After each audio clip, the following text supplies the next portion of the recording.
There's a specific kind of person who will cancel plans 30 minutes before you're supposed to meet and feel relieved the second they hit send. Not because they don't like you, because for one more night, they don't have to be seen.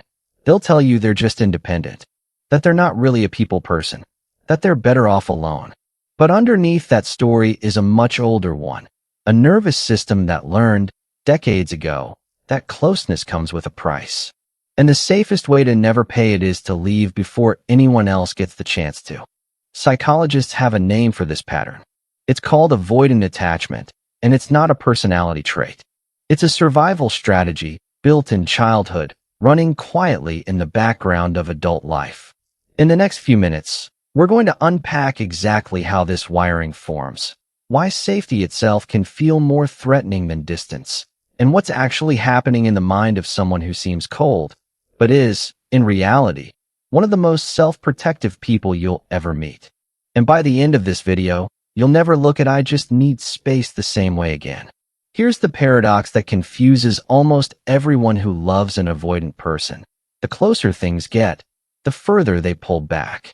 You'd expect the opposite, right? More trust should mean more openness. But for someone wired this way, intimacy doesn't register as comfort, it registers as exposure. Psychologist Mary Ainsworth, in her landmark Strange Situation studies of the 1970s, noticed something striking in a subset of children. When their mother left the room, these children showed almost no distress.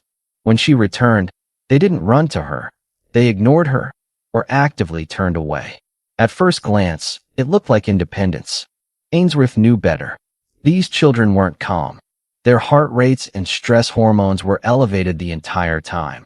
They had just learned that showing the need for comfort didn't get comfort. So they stopped showing it. That's the seed. Multiply it by 20 years, and you get an adult who leaves a party without saying goodbye, who reads "I miss you" and feels their chest tighten instead of warm, who would rather text "I'm just tired" than say "I'm scared of how much I like you." There's a concept in attachment research called deactivating strategies, mental habits the avoidant mind uses to shut down the desire for connection before it becomes unbearable. It sounds clinical. In real life, it looks incredibly ordinary. It looks like suddenly noticing everything wrong with someone the moment things start feeling real. It looks like keeping 3 or 4 people at a comfortable, careful distance instead of one person up close. It looks like romanticizing the ex who's unavailable and losing interest the second someone becomes consistent. This isn't manipulation. It's not even conscious most of the time. It's the mind performing a kind of emotional math. If I never fully let this matter, it can never fully destroy me when it ends. And here's the detail that surprises people most. Avoidant individuals often score just as high on measures of needing connection as anyone else. The data, going back to Hazan and Shaver's foundational 1987 attachment research, shows the longing doesn't disappear. It just gets buried under a system built to override it. They're not people who don't feel. They're people who learned that feeling out loud wasn't safe. So where does this actually come from? Avoidant attachment rarely forms from cruelty. That's the part people miss. It usually forms from something far quieter, inconsistent emotional availability. Maybe a parent who loved deeply but was uncomfortable with tears. Maybe a household where achievement was praised and vulnerability was, gently, redirected. "You're fine. Toughen up. Go play." Not said with malice, said, often, with love, by a parent who was taught the exact same lesson themselves. The child's brain, remarkably efficient, draws a conclusion. Needing things from people leads to disappointment. Handling it myself leads to peace.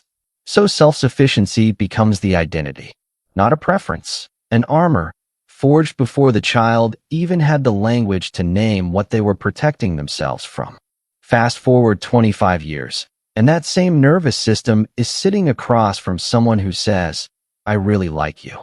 And instead of joy, there's a flicker of panic that looks almost identical to boredom. That's not indifference. That's a 5-year-old's coping mechanism, still running the show.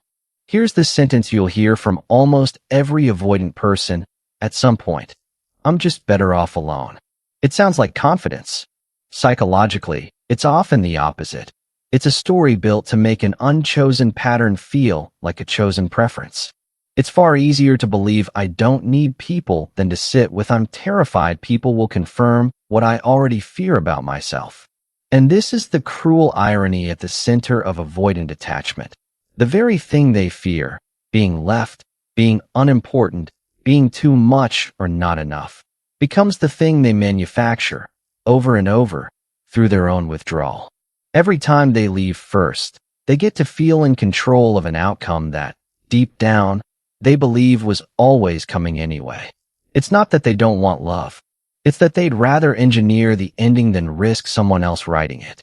Here's the part that matters most, and the part most videos on this topic leave out. Avoidant attachment is not a life sentence. Attachment researcher Amir Levine's work on earned secure attachment points to something genuinely hopeful. That patterns formed in childhood can be rewired in adulthood, not through willpower alone, but through repeated experience with relationships that don't punish vulnerability the way early ones did. The shift rarely happens through a single dramatic moment. It happens in small, almost invisible repetitions, staying in the room after saying something honest instead of deflecting with a joke. Texting back I actually did miss you instead of hey, sorry, busy week. Noticing the urge to disappear, and, just once, not obeying it. Because the goal was never to become someone who needs no one. The goal is to become someone who can let themselves be needed and survive it. So the next time someone cancels on you again, goes quiet after things get close, or insists they're just not a relationship person, consider this. You might not be looking at someone who doesn't want connection. You might be looking at someone still protecting a child who once learned that wanting something out loud wasn't safe. That doesn't excuse the hurt it causes, but it might explain it. And understanding, real understanding, is usually where healing quietly begins. If you recognize someone in this video, or if you recognized yourself, I want to know. Drop a comment. Is it a fear of getting too close, or a fear of not being enough once someone finally does? And if this kind of deep dive into human psychology is something you want more of, subscribe. Because next week, we're unpacking the mirror image of this pattern, the psychology of people who love too much, too fast, and why the two types keep finding each other.